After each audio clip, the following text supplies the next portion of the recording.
Okay, so we're back, and we are going to be adding some of the more complicated cuts here. We're going to be cutting these grooves that appear in the top, and I'm just going to show you in the bottom here. And they also are hollowed out here. This was obviously for a tighter binding of this thing.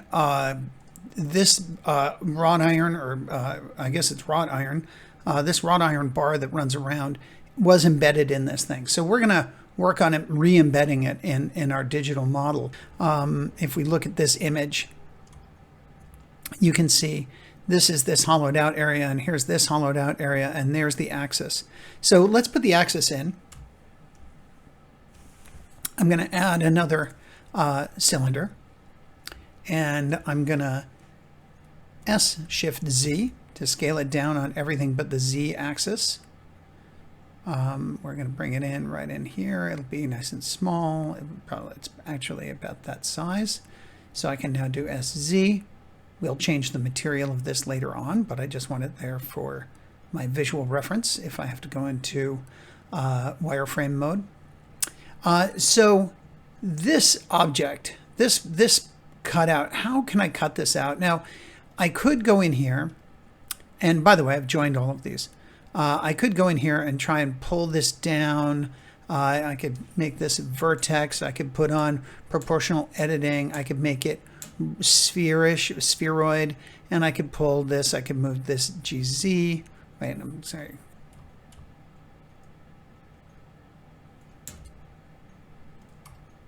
And I could do that and G. That would be one way of doing it, but it would take me a long time, and I wouldn't know what I was doing. So I'm not going to do that. I'm going to leave this geometry the way it is, and I'm going to create a cutting object. So I'm going to add a curve. I'm going to add a circle. I'm going to rotate it on the x-axis 90 degrees, so it's oriented the way I need it to be cutting. Now I'm going to go into my number pad 1 orthographic front view. I'm going to scale this circle down until it's there. I'm still in my median point, working with curves. So you'll see if I select these two and I hit SZ, it brings those in. If I hadn't done that, if I was in individual origins and I hit SZ, nothing happens because there is no Z axis for these guys. So I'm going to go back to median point SZ, bring that in.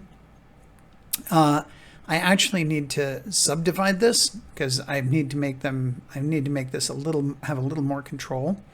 So I'm going to subdivide it. Now I have this oval. I can move this over here. I can rotate it slightly.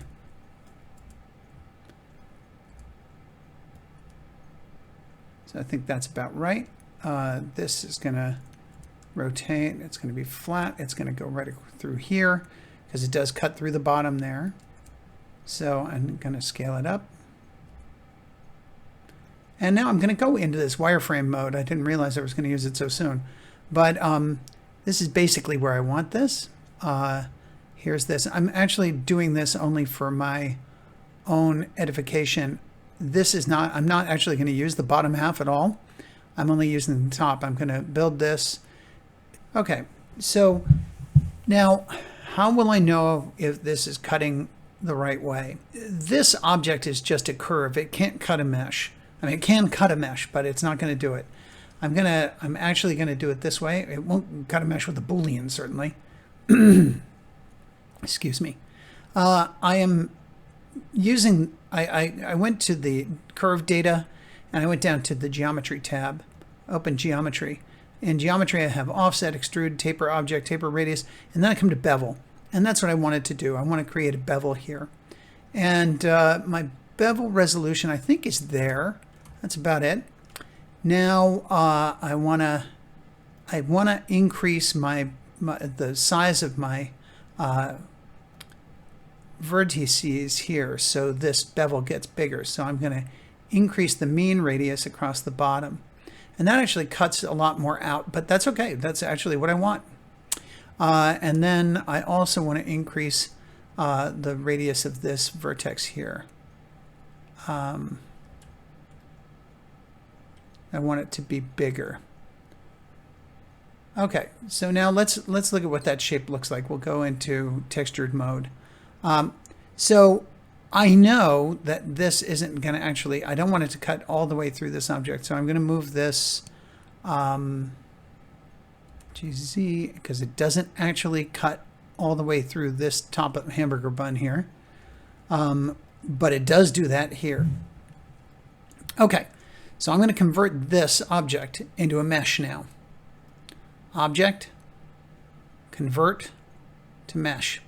So this is no longer a curve. It is now a mesh. So I'm going to hit Control A to apply all the rotation and scale.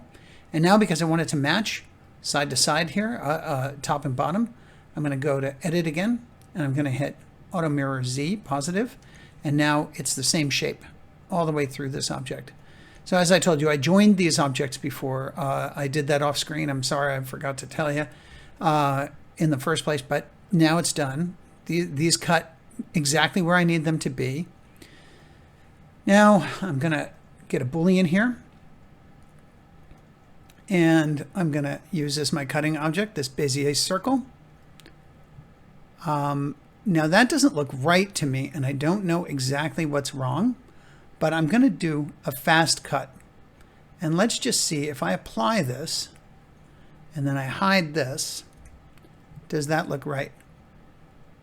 And that looks pretty good, actually.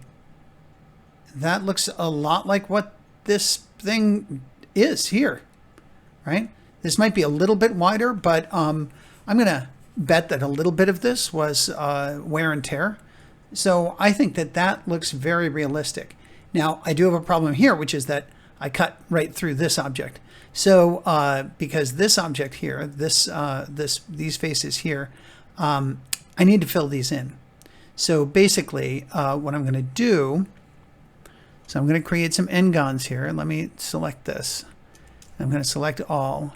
And I'm going to do merge vertices by distance, and it removed 157 vertices. Okay, so now my object is looking pretty good. I'm going to scroll in here again. I'm going to go to non-X-ray mode because it's a little less confusing. And I'm going to hit, and I'm creating another n-gon here, but that's okay.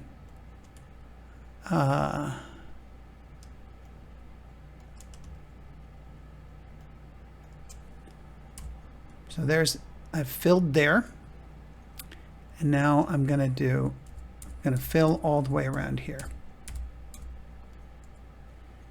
Now here are some vertices. I'm going to dissolve these because I know I don't need them.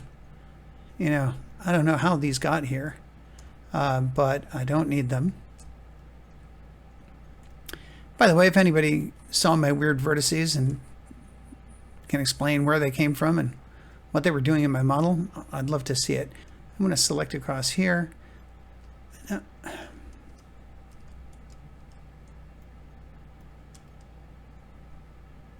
And I'm going to go to UV. Let's just do Smart UV Project. And okay, scale is off. So let's go to UV editing. And here are those, here's that little area there. It's made it the same size as all of the other textures. So we need to shrink that down, shrink it down. And frankly, that looks okay to me. Okay. So I think that looks a little bit better. I don't think this is a big deal. So now we have our wooden shapes are fully complete. And in the next video, we are going to make the iron band that runs around here. So let's go to rendered mode and take a nice look at that. Oh, isn't it pretty? It looks like the real thing. So we'll be back in the next video.